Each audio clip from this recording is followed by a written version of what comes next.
श्री स्वामी समर्थ. मकर संक्रांतीच्या हार्दिक हार्दिक शुभेच्छा सर्वांना. तिळगुळ घ्या आणि गोड गोड बोला. आजच्या या व्हिडिओमध्ये मी तुम्हाला सुगडं पूजन कसे करायचे तर याची माहिती मी या व्हिडिओच्या माध्यमातून तुम्हाला देत आहे. चला तर मग आजच्या व्हिडिओला सुरुवात करूया. संक्रांतीला सुगडं पूजन करायचे, ओवसा कसा घ्यायचा, नवरीचा ओवसा म्हणजे काय याची संपूर्ण माहिती सांगणार आहे. यामुळे व्हिडिओ स्किप न करता शेवटपर्यंत नक्की पहा. इंग्रजी नवीन वर्षातील पहिला सण म्हणजे मकर संक्रांत. यंदाही 14 जानेवारीला बुधवारी देशभरात मोठ्या उत्साहात हा सण साजरा केला जाईल. महाराष्ट्रात या दिवशी सवासनी महिला सुगडं पूजन करतात. तुम्ही पहिल्यांदा सुगडं पूजन करणार असाल तर जाणून घ्या विधी आणि पूजा साहित्याबद्दल. बघा, प्रथम जाणून घेऊ सुगडं हा शब्द कुठून आला. खरं तर सुगडं या शब्दाचा मूळ शब्द हा सुघट असा आहे. शेतीमालांनी भरलेल्या घटाला सुघट असं म्हणतात. काही काळानंतर या शब्दाला सुगडं असं संबोधलं जाऊ लागलं. आज प्रत्येकजण सुगडं असाच त्याचा उल्लेख करतात. मकर संक्रांतीला तांबड्या आणि काळ्या रंगाचे छोटे माठ म्हणजेच घट, ज्यांना सुगडं म्हटलं जातं. पूर्वीच्या काळात मातीचे घट नव्हतं. अशा वेळी घरातील लहान गडव्यामध्ये सुगडं पूजा केली जात होती. पण आज मात्र संक्रांती आली की बाजारात तुम्हाला सहज तांबड्या आणि काळ्या रंगाचे सुगडेही मिळतात. या सुगड्यांमध्ये शेतातील धान्य भरून त्यांची पूजा केली जाते. सुगडं पूजेसाठी साहित्यांची काही लिस्ट. तर मकर संक्रांतीला सुगडं पूजेसाठी कुठलंही साहित्य राहू नये म्हणून एक लिस्ट तयार करा. एका सुवासिनीसाठी ज्यांच्याकडे जशी पद्धत असेल, कोणाकोणाचा 5चा ववसा असेल, कोणाचा 10चा असेल, म्हणजे 5 सुगडे असतील किंवा 10, कोणाकोणाचा 25चा देखील असतो. महाराष्ट्रामध्ये बऱ्यापैकी आहे. मोठे काळे किंवा लाल म्हणजेच तांबड्या रंगाचे सुगडे हे 5 सुगडं किंवा एका मातीची पंती. हरभरा, गाजर, ऊस, तीळ, शेंगदाणे, भुईमुगाच्या शेंगा, बोरं, गव्हाच्या लोंब्या, ज्वारीची कणीस आणि फुलं मार्केटमधून घेऊन या. सुगडं पूजा आधी ही तयारी करून ठेवा. तुम्ही ज्या ठिकाणी सुगडं पूजन करणार आहात तिथे तुम्ही साहित्य सर्व जमा करून ठेवायचं. पाट किंवा चौरंग, लाल रंगाचा कपडा, दिवा, रांगोळी, तांदूळ किंवा गहू, तिळगुळ, लाडू आणि बाजारातून आणलेले सर्व साहित्य एकत्र ठेवा. मकर संक्रांतीला सुगडं पूजा कशी करायची. मकर संक्रांतीला लवकर उठून आंघोळ करून पाण्यात आपल्याला तीळ घालून सूर्याला अर्घ्य द्यायचे आहे. या दिवशी महिला काळे वस्त्र नवीन परिधान करू शकतात. या दिवशी काळ्या रंगाला अनन्यसाधारण असे महत्त्व आहे. सर्वात आधी घरातील देवांची पूजा करून घ्यावी. नंतर ज्या ठिकाणी तुम्ही पूजा करणार आहात ती जागा स्वच्छ करून तिथे पाट किंवा चौरंग ठेवा. त्याभोवती आता सुंदर रांगोळी काढा. प्रथम दिवा लावून दिव्याचे पूजन करून घ्या. चौरंगावर लाल रंगाचं वस्त्र अंथरून घ्या. नंतर पाटावरती गणपती बाप्पाच्या मूर्तीची स्थापना करून घ्यायची आहे. पाटावरती विड्याची 2 जोड पाने ठेवायची आहे. यावरती थोडे तांदूळ ठेवायचे आहेत आणि तांदळावरती गणपती बाप्पाच्या मूर्तीची स्थापना करायची आहे. तुमच्याकडे जर गणपती बाप्पाची मूर्ती नसेल तर तुम्ही सुपारीची पूजा देखील केली तरी चालेल. आता मूर्तीला हळद, कुंकू आणि अक्षता वाहून घ्यायच्या आहेत. फुलं वाहून घ्यायची आहेत. गुळ खोबऱ्याचा नैवेद्य ठेवा. नंतर सुगडं धुवा किंवा ओल्या कपड्याने पुसा. आत 5 सुगड्याला 5 ठिकाणी उभ्या अशा हळदी कुंकू लावा. आता पाठावरती 5 ठिकाणी हळद लावून घ्यायचं आहे. आता पाटावरती 5 ठिकाणी तांदळांच्या किंवा गव्हाच्या राशी लावून घ्यायच्या आहेत. यावरती आपल्याला सुगड्यांची पूजा करायची आहे. अशा प्रकारे त्याच्यामध्ये आणलेलं आपण बोरं, गाजर, हरभरा, पावटा, वाटाणा जे आणलेलं आहे ते आपण सुगड्यांमध्ये भरून घ्यायचं आहे. 5चा ववसा असेल तर 5-5 वस्तू टाकायच्या आहेत. त्याच्यामध्ये भुईमुगाच्या शेंगा भरपूर आहे अजून अशा वस्तू, तर तुम्हाला ज्या हव्यात त्या 5-5 टाकायच्या आहेत आणि आपल्याला पूजन करून घ्यायचं आहे सुगड्यांचं. त्यानंतर काही ठिकाणी आपल्याला या सुगड्यांना गळ्याला लाल पिवळ्या रंगाच्या धाग्याने देखील किंवा सफेद धाग्याने असं कलावा बांधतो तसं हाताला आपण त्या प्रकारे बांधलं जातं. लाल पिवळ्या धाग्याने 5 वेढे गळ्याभोवती बांधले जातात. तर पण आमच्याकडे असं केलं जात नाही. तसेच मातीच्या पंथीत तीळ व गूळ तांदूळ ठेवा. आमच्याकडे फक्त त्याच्यामध्ये तीळ आणि हे तिळगुळ आहे ते ठेवतात फक्त.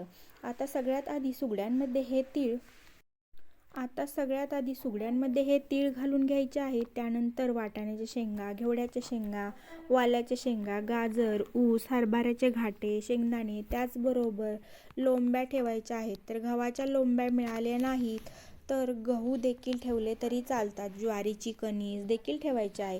जे तुमच्याकडे उपलब्ध असतील तेवढ्या प्रमाणात ठेवलं तरी चालेल. आणि तिळाचे लाडू बनवले असतील तर ते देखील तुम्ही सुगड्यांमध्ये ठेवू शकता.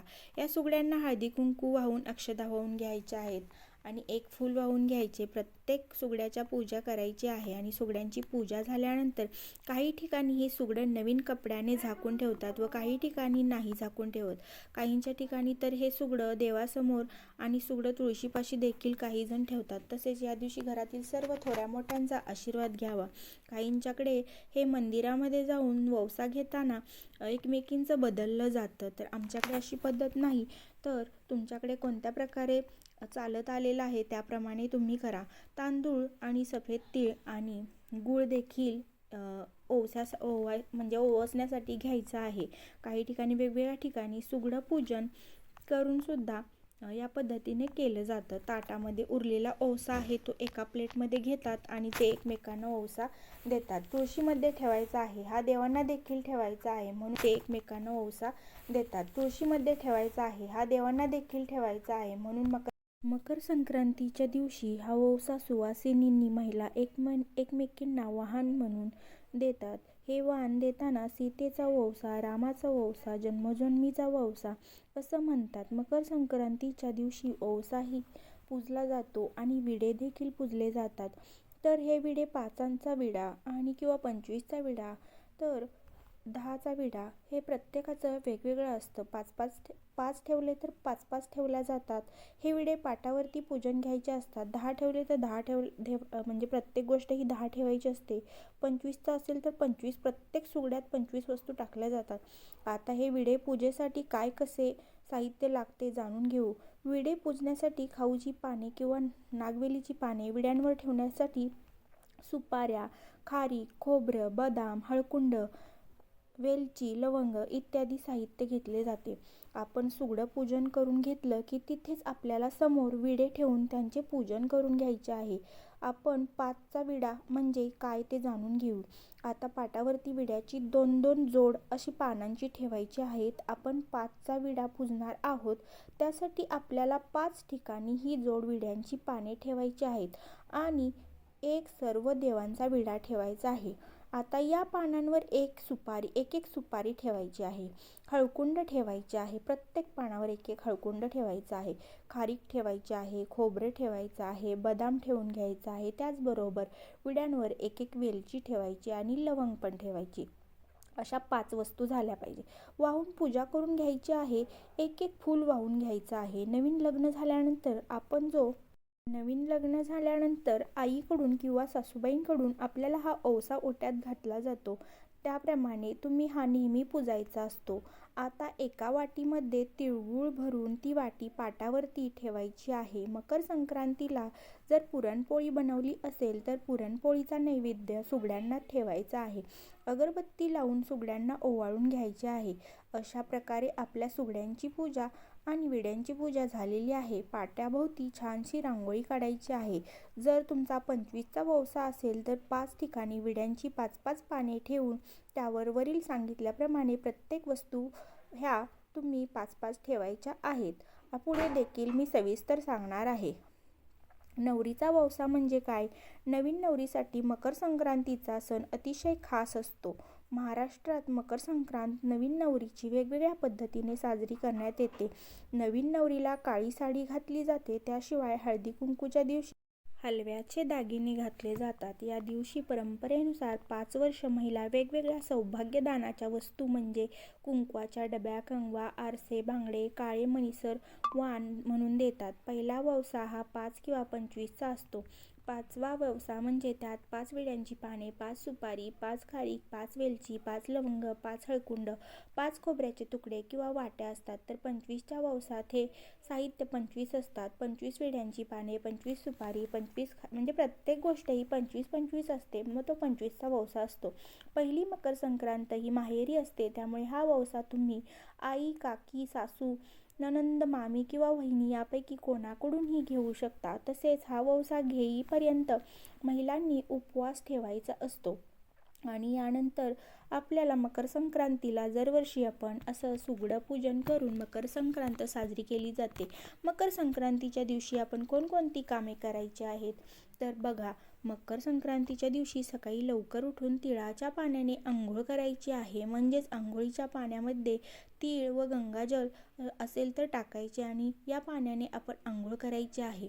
त्यानंतर सूर्यदेवाला तांब्यामध्ये पाणी भरून हळदी कुंकू व तीळ टाकून पाण्यात अर्घ्य द्यायचे आहे. अर्पण करण्याला महत्त्व फार आहे. या दिवशी तांब्याच्या भांड्यात पाणी घेऊन अर्पण केल्याने आपल्याला पुण्यप्राप्ती होते. आणि अक्षता नक्की आवर्जून टाकायचे आहे. आणि ओम गृहिणी सूर्याय नमः हा मंत्र म्हणत सूर्याला अर्घ्य द्यायचा आहे.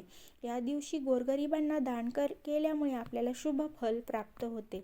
अशा प्रकारे मी या व्हिडिओमध्ये मकर संक्रांतीच्या सुगडं पूजन आणि विडे पूजनबद्दल सर्व माहिती दिलेली आहे.